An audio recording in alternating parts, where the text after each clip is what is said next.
a conversar con mi amiga Marta Luna porque le pedí que nos explicara a todos los panameños que nos escuchan cómo es esto de la DGI, qué fue lo que pasó allí, porque se habla de créditos fiscales, se habla de engaños, se habla de un montón de temas, de gente que le borraron las deudas o los impuestos, que hubo gente, a mí me contaban ayer que una persona se dio cuenta cuando fue fue a hacer un trámite en la DGI que tenía $200,000 en créditos fiscales. ¿Cómo? Y dice, ¿de dónde me salió esto?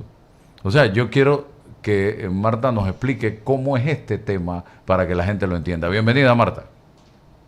Buenos días, Álvaro. Buenos días a todos los oyentes de tu programa. Vamos a partir diciendo que el crédito fiscal no es otra cosa que o un pago en exceso que yo hice.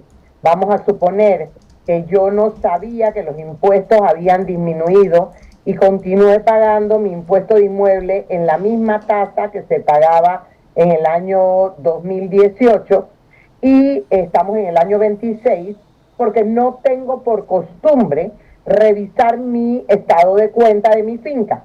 Entonces voy a hacer un trámite, voy a hacer un pagisalvo, me mandan a que saque un NIT, lo saco, entro a mi sistema de mi finca y encuentro que tengo $4,000 en crédito. ¿A qué se debió?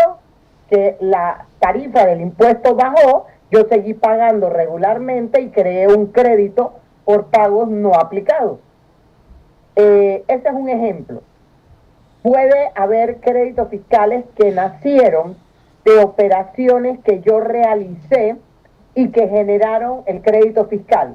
Por ejemplo, otro segundo caso sería que yo estimé que el año siguiente me iba a ganar lo mismo que me gané el año anterior. Hice mi declaración de renta. Recordemos que la declaración de renta me obliga a pagar renta más estimada.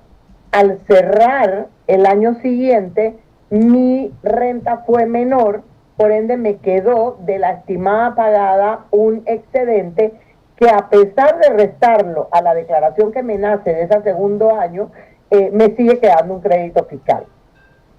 También se generan créditos fiscales producto de pagos que realicé sin saber que tenía derecho a exoneración.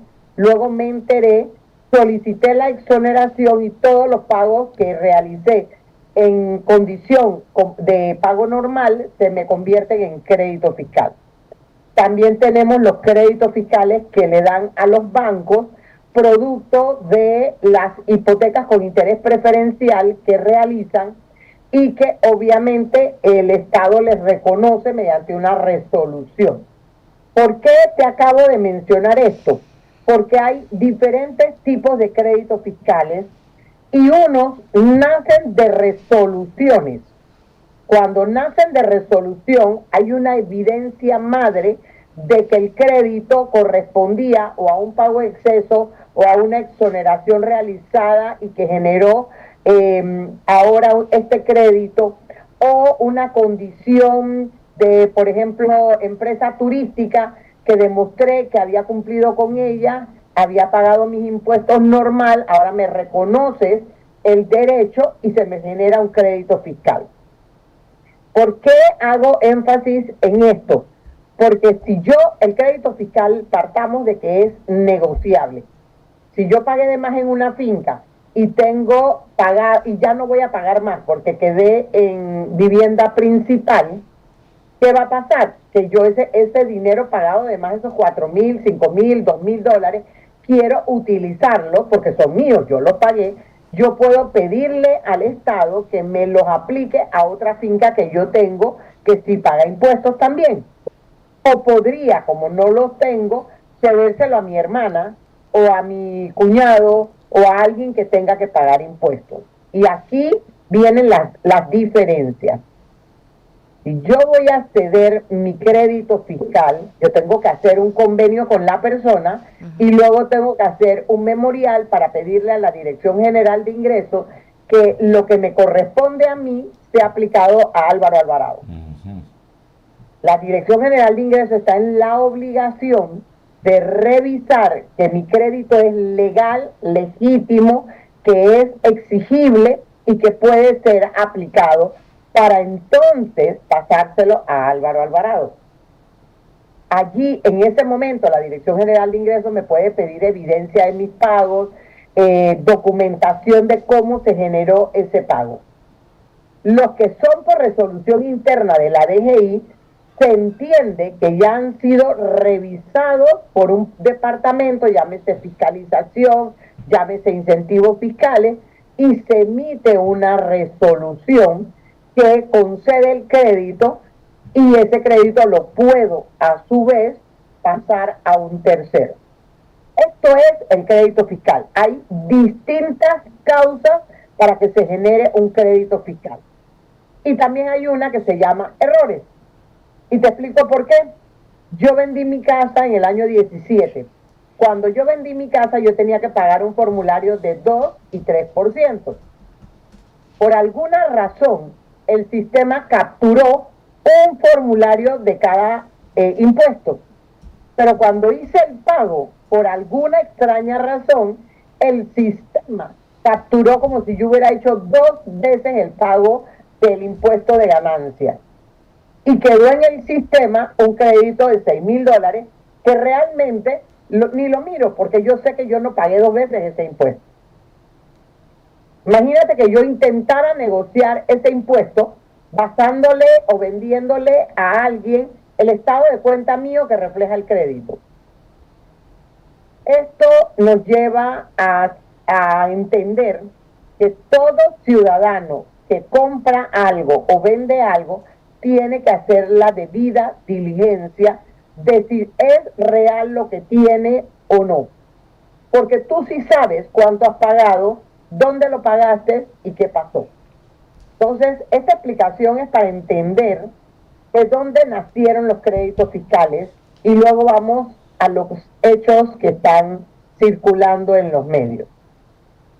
Okay. Yo desde el año 17, en uno de tus programas, vengo diciéndole al contribuyente que uno tiene que saber usar el sistema iTax, que no es tan complejo, pero que tienes que identificar que Marta Luna tiene un NIT para Marta Luna. Si Marta Luna tiene una necesidad, una sociedad o una fundación, va a tener un NIT o contraseña para esa fundación o sociedad. Si Marta Luna tiene una finca, va a tener además un NIT para esa finca. Si Marta Luna tiene 2 propiedades, va a tener un NIT para cada finca. Hay personas que confunden porque ven desde la página central de Marta las morosidades de sus impuestos.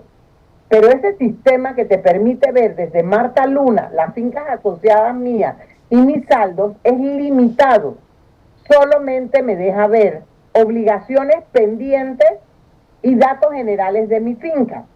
Si yo no tengo un NIT individual para la finca, ¿qué va a pasar?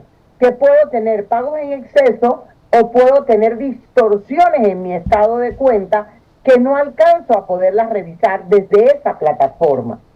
Si nosotros tenemos una contraseña o NIT para cada cuenta, podemos monitorear lo que está ocurriendo en nuestro estado de cuenta. Y un poquito es lo que como asesores nosotros le revisamos al cliente cuando el cliente llega a nuestra oficina, ya sea porque le salió una supuesta deuda o ya sea porque tiene un crédito y quiere saber cómo utilizar ese crédito. Paro aquí por si quieres hacerme preguntas específicas o continúo explicando.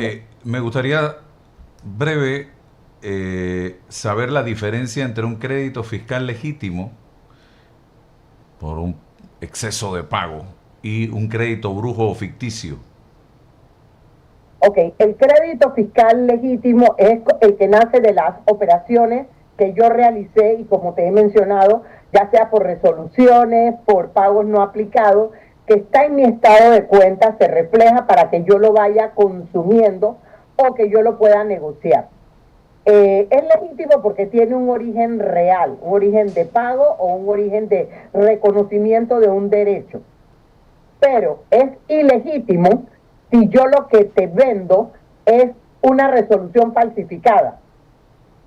O peor aún, si alguien interviene en la jugada para alterar lo que yo mantengo en crédito y bajo la excusa de que el sistema, desapareció su crédito, es que hicimos un reproceso, vamos a investigarle, que eran los hechos que ocurrían. Me voy a remontar a una investigación que yo venía llevando a cabo producto de una ponencia que tengo en la Organización de Estados Americanos, y es el de la certeza de la información que nosotros recibimos de las TICs en las instituciones públicas. ¿Por qué? Porque esa certeza de una información que se supone que ha pasado todos los filtros, es la que yo elevo para hacer data, para hacer estadística o para negocios. Entonces, si yo estoy viendo en los estados de cuenta de la Dirección General de Ingresos una serie de créditos, no conozco mejor, estoy asumiendo que esos créditos son legítimos.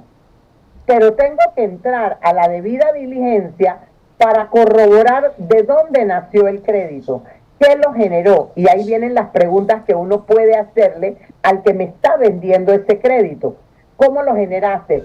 No, es que yo por años estuve pagando mi impuesto de inmueble y no me había dado cuenta que bajó la tarifa y ahora me voy a demorar 20 años en consumirme ese crédito, por eso te lo estoy vendiendo. Si yo soy el comprador de ese crédito, Álvaro, yo te voy a pedir, además de ese crédito, de ese reflejo, ese estado de cuenta mínimo que dice que debo, te voy a pedir el trayecto del crédito. Donde yo te pida que imprimas el estado de cuenta, yo me voy a dar cuenta que en ese estado de cuenta hubo variaciones. Esas variaciones me deben llevar a la siguiente punto. Si hubo baja de impuestos, es la justificación. Si no hubo baja de impuestos, ¿por qué el estado de cuenta me tiene altas y bajas y no cantidades fijas? Esa debida diligencia nos corresponde a los asesores, a los abogados, a los contadores, que estamos en medio de una cesión de un crédito que podría resultar falsa. No basta con que tú me digas a mí que tú tienes un crédito fiscal para que yo te lo quiera comprar, te pague por ese crédito y lo vea reflejado en mi estado de cuenta. Sí. Aquí comenzó a ocurrir desde hace más de 4 años un alto movimiento de crédito. A mí en una ocasión una persona de una institución seria me dijo, estoy comprando créditos fiscales, si sabes de alguien que tenga, me avisa. Yo respondí, si yo soy la consultora y a mí me consta, yo te digo, pero yo no me atrevo a comprar créditos fiscales porque muchos de estos créditos que aparecen en los sistemas no son legales, no son reales, obedecen a errores del sistema. Y ahí mi investigación que llevaba a cabo. ¿Qué tan fuerte es el sistema? ¿Qué tan inviolable es el sistema? ¿Quiénes desarrollan roles para controlar el sistema? Porque esas son las seguridades de que lo que yo estoy viendo en el sistema es legal. No basta que tú me des tu NIP. Yo, a pesar de navegar, yo tengo que entrar a diferentes pantallas. Hay una pantalla que se llama documentos. En documentos yo me doy cuenta si ha habido interacción de crédito, correcciones a la cuenta corriente, movimientos anormales.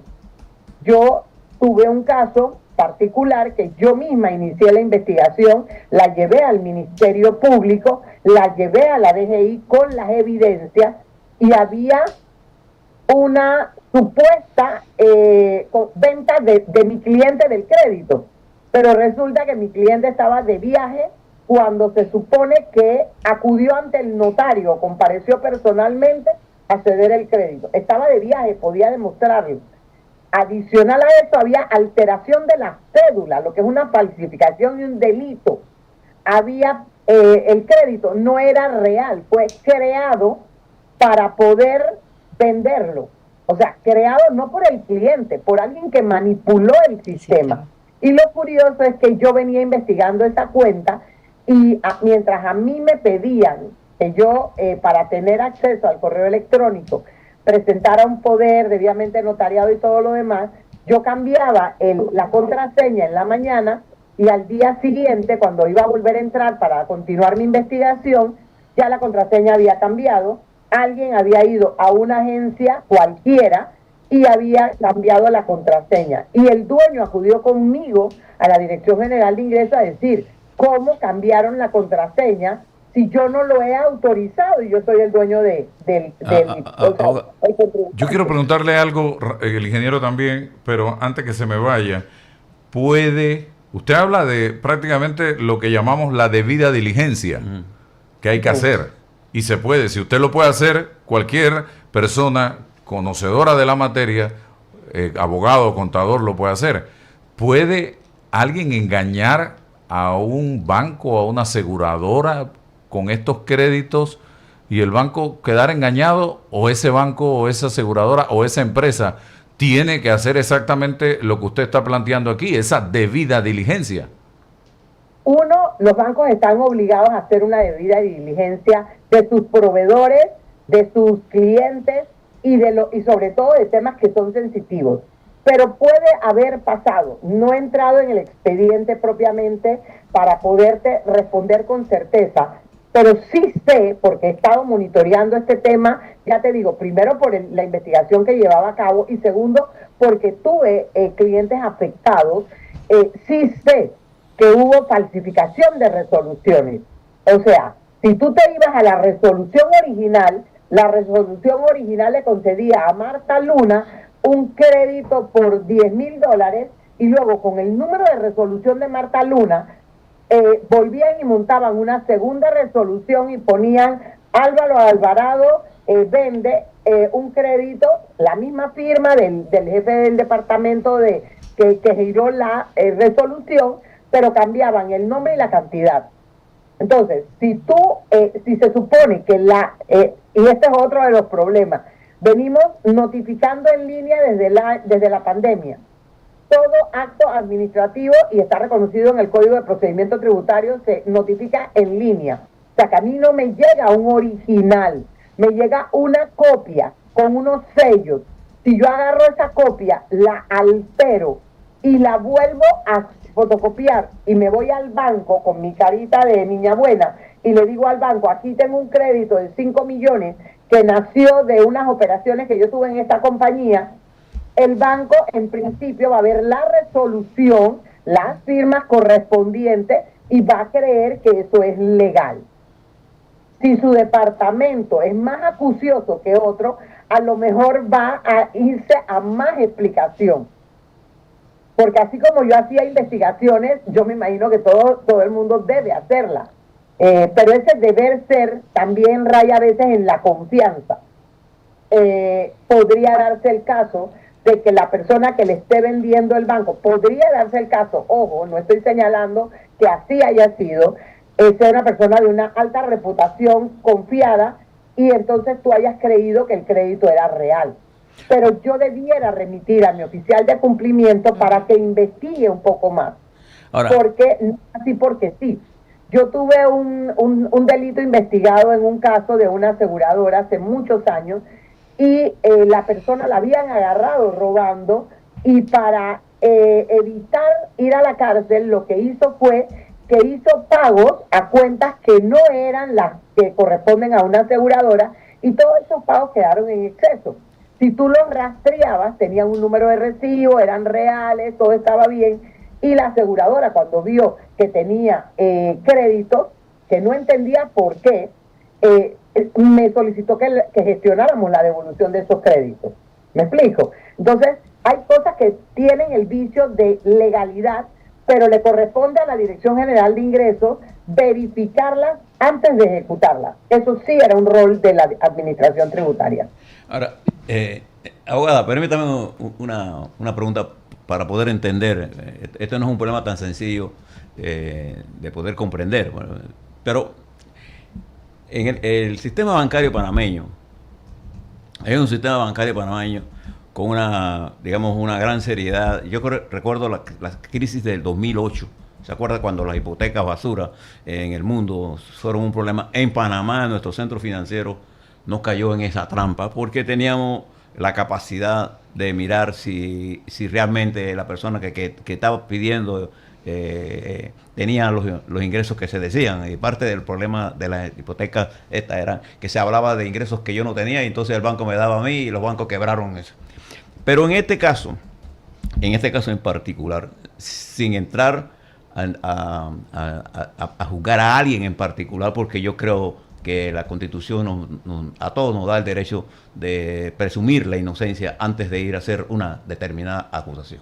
Normalmente, en este tipo de transacciones de crédito de esta naturaleza, los bancos son extremadamente cuidadosos en tener claro de que si yo voy a pedir un reembolso por un supuesto crédito fiscal, buscar que el documento que yo estoy presentando realmente sea un documento válido. O sea, normalmente eso es casi como cajonero, porque de la otra forma puedo ser sometido a un engaño. Lo que yo entiendo por el procedimiento, por la información que tenemos disponible, es que aquí había una red que trabajaba desde la DGI, fuera de la DGI, y quienes pagaban eso sabían de esa red. Eso es lo que yo entiendo. Entonces, aquí la presunción del engaño es una cosa prematura. Yo tengo que hacer todas las investigaciones de verdad.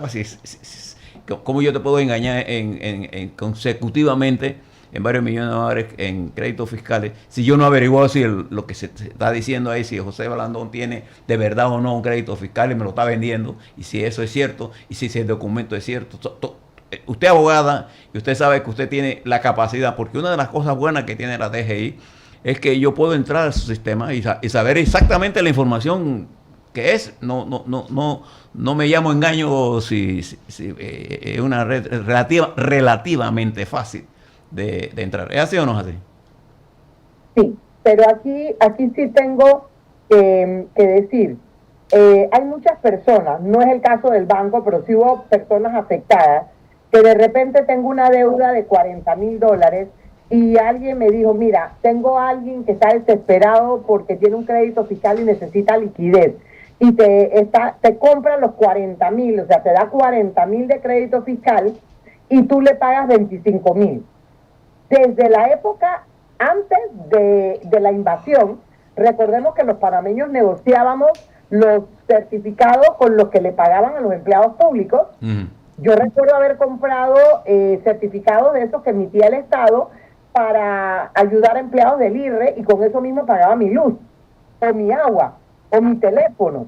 Entonces, en esta modalidad que se inició en ese momento, negociar papeles, que luego continuó con los cheques fiscales cuando en los años 90, que yo trabajé justamente en incentivos fiscales con eso, recordemos que el Estado pagó todas las obligaciones que los gobiernos anteriores habían dejado, y al pagar no te podía pagar con líquido y te daba el cheque fiscal, y tú al principio negociabas ese cheque fiscal en 90% y luego fue bajando hasta que el mercado estaba tan saturado que tú lo que querías era que te dieran algo en efectivo y no tener ese papel guardado.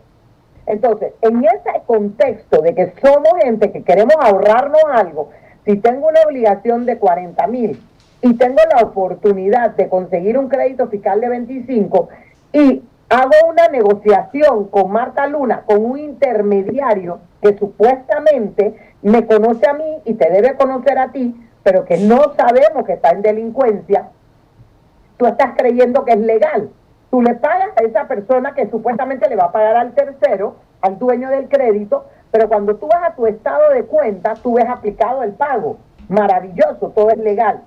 El tema es que luego la asesora del que supuesto era dueño, de que el que supuesto vendió, descubre que el crédito no era real, y segundo, que el crédito que crearon falso se lo vendieron a esta persona que lo compró con una cédula que no era la mía. Entonces ahí se cometió un delito, ¿ok? Ahí hubo falsedad, falsificación y demás. Me voy a los bancos. Si a un banco, un intermediario que supuestamente es una persona seria, que maneja temas legales, que es seria, va al banco y le dice, mira, tengo de mis clientes 10 millones de dólares con resoluciones, o 5 millones, o 3 millones, y tú ves la resolución de la DGI, y ves las firmas, y ves todo legal, tú puedes presumir que eso es verdad.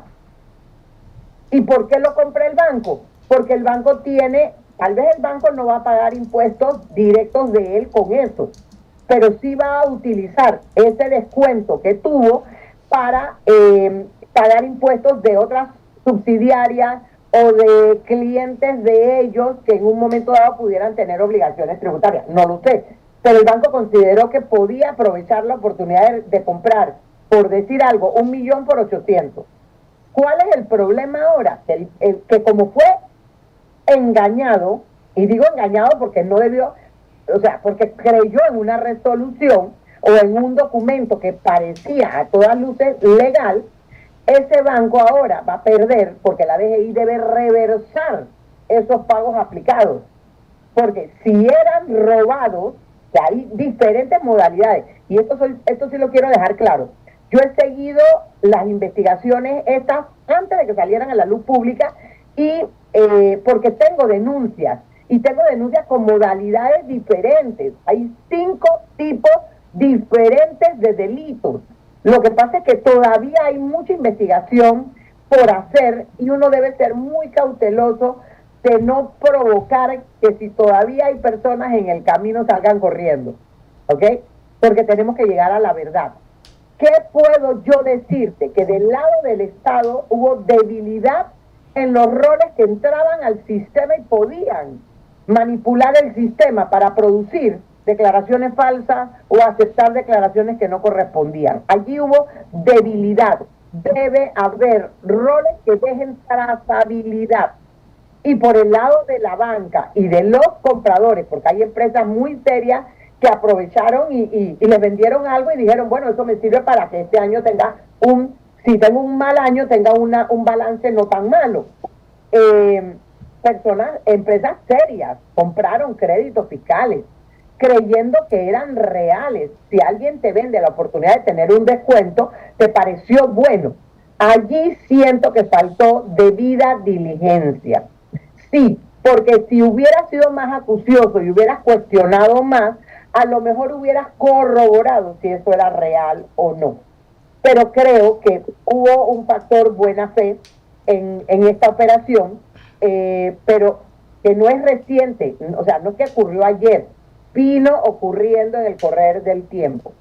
Lleva por lo menos 4 o 5 años, aunque me puedo decir que yo una vez me senté en un taxi, iba para la DGI, en un taxi, iba para la DGI y me dice el taxista, si tiene algún problema en la DGI yo le puedo dejar mi teléfono, porque yo tengo personas que tienen cómo solucionárselo. Yo llegué ese día y le comenté al director de ingresos de turno, vengo en shock. ¿Cómo un taxista me puede ofrecer a mí solucionarme mi problema? Ya sea que yo vengo a buscar un pajisalvo, ya sea que yo vengo a un trámite, o sea, ¿cómo un taxista me puede solucionar un problema que tengo en la DGI? Entonces esto era algo que ocurría un poquito a gritos. Y que algunas veces yo estaba haciéndole un análisis a un cliente y yo veía que hasta el mes de agosto estaba su estado de cuenta limpio, en cero. Luego de la nada debía $200,000. Entonces yo empezaba a rastrear de dónde habían nacido esos $200,000. Para que te nazca una deuda, o tú has hecho una revisión de tu impuesto y lo estabas pagando mal, o tú tuviste un alcance, una auditoría que generó esa devolución, o algo pasó. Y entonces cuando yo encontraba estos casos distorsionados, elevaba una revisión de la cuenta corriente de mi cliente y yo tenía de atrás el respaldo de todos los pagos. Y venían y estudiaban y me reprocesaban y se aparecía la cuenta en cero. Wow. Porque había una morosidad.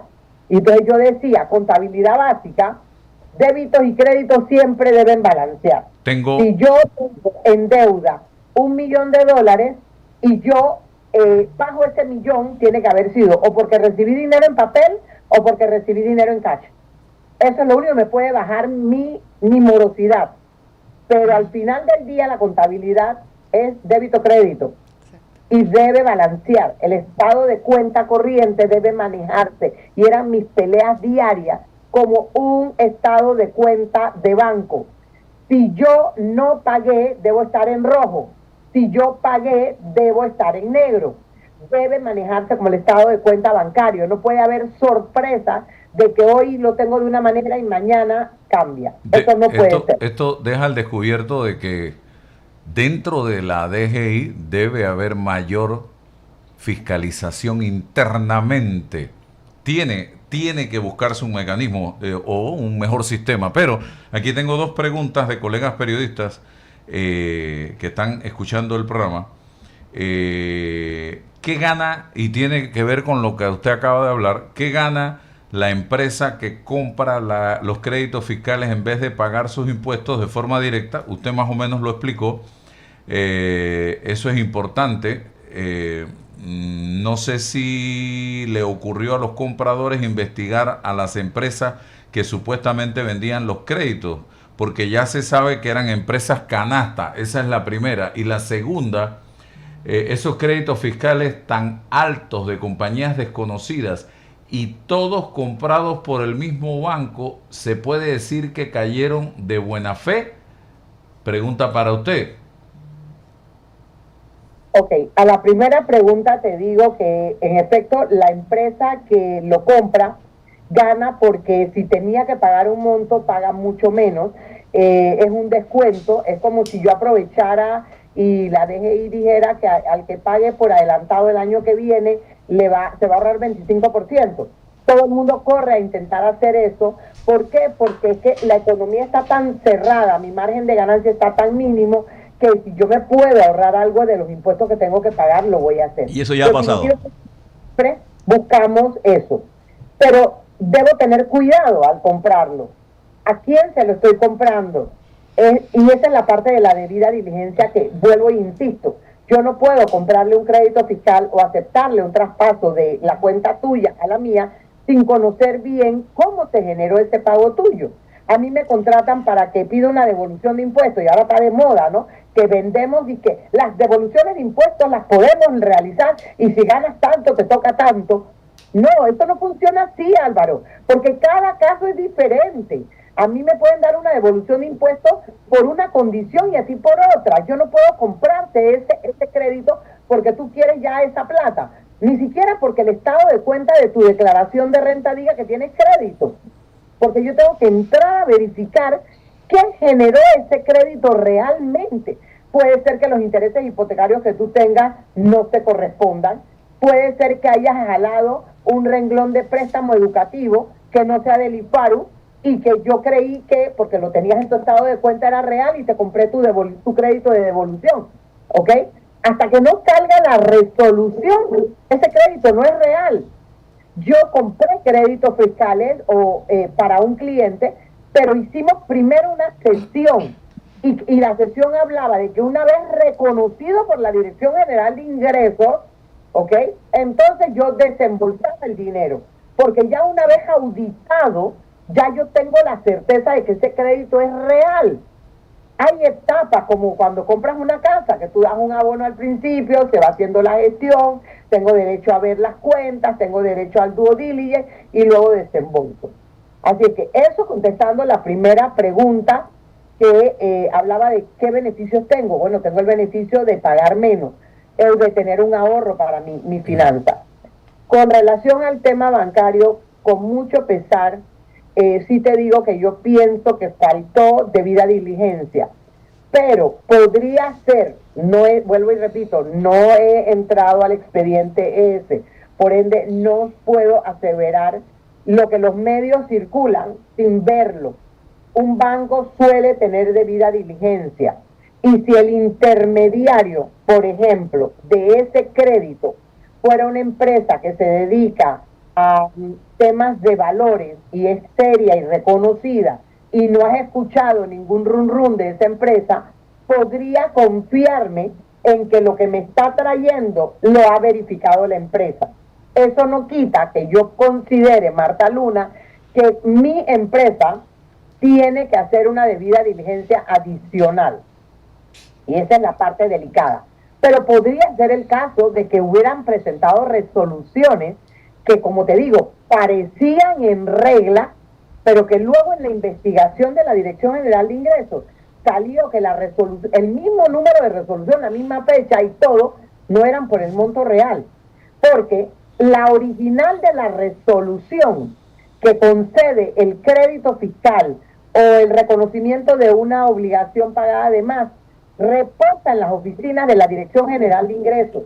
Cuando el director general de ingresos o el jefe del departamento vinculado firma la resolución, tiene atrás un expediente enorme que justifica ese monto y esa resolución queda con ese expediente.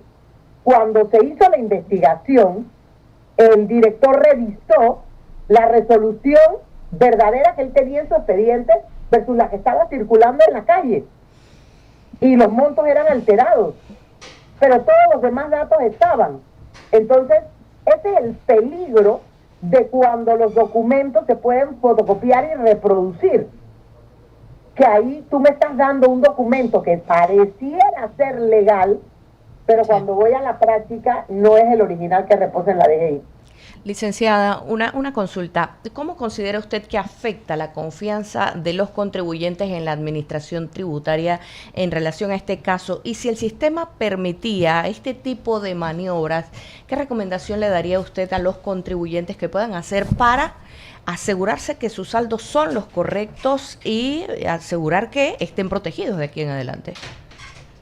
Mi recomendación es que tú saques una contraseña ONIT. La gente me dice, ay, pero es que yo de contraseña, que si el celular, que si el WhatsApp, que si cada cosa tiene una contraseña. Bueno, nada te impide que tú tengas una misma contraseña para todo lo tuyo.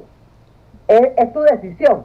Pero tienes que saber, tienes que revisar el estado de cuenta del contribuyente, de cada cuenta que tiene el contribuyente.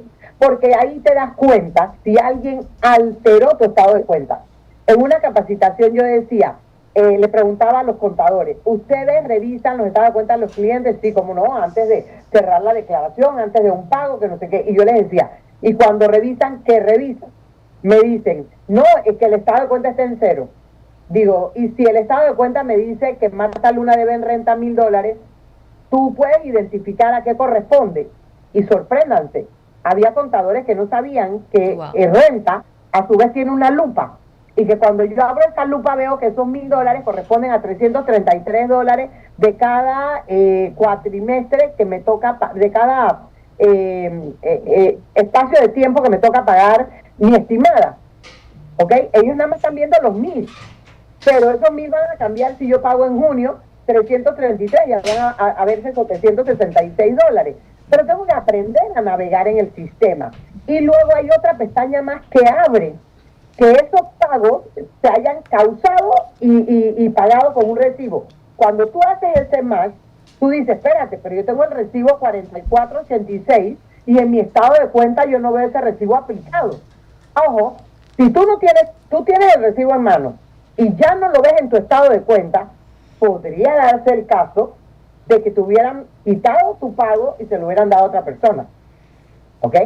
Como el sistema estaba vulnerable, habían personas con roles abiertos para poder hacer este tipo de cosas. ¿Ok? Entonces, esos eran los pagos que llegaban a la canasta. Pero, o sencillamente puede ser que yo o alguien hizo por mí una anulación de ese pago. Dije, porque no correspondía a renta, sino a seguro educativo. Y después lo saqué del seguro educativo. Antes de que tú revisaras, hice un movimiento de una corrección y mi seguro educativo se lo mandé a otra persona. Ahí hice un movimiento donde tuvo que intervenir un departamento. Pero como no sabemos navegar en el sistema, no sabemos analizar, no sabemos verlo, entonces empezamos a cometer errores. Y un consejo que sí te voy a dar. Si tú quieres saber usar el sistema, mira, apúntate en uno de los tantos seminarios que se dan. A veces hacemos seminarios o explicaciones virtuales. ¿Por qué? Porque muchas veces el contribuyente va a la DGI y se encuentra con un funcionario que no sabe mejor, que es nuevo y que está sentado en el puesto resolviendo preguntas y que no se le ocurre toda la imagen o gama de cosas que se le ocurren a los que están antes que él. Claro. Y entonces cree en lo que esa persona le dice, no, esto te lo van a corregir, nada más haz esto y listo.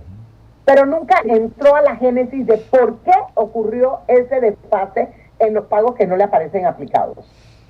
Bueno, gracias, Marta. Este tema lo volvemos a retomar. Creo que hay mucha tela que cortar aquí. Por hoy ha sido interesantísimo escuchar tus explicaciones como experta en el tema. Así que seguiremos en contacto. Muchas gracias. Muy objetiva su planteamiento, muy objetivos. Total. Gracias, que tenga excelente día. Igual, Álvaro. Bien, seguimos acá con otra invitada del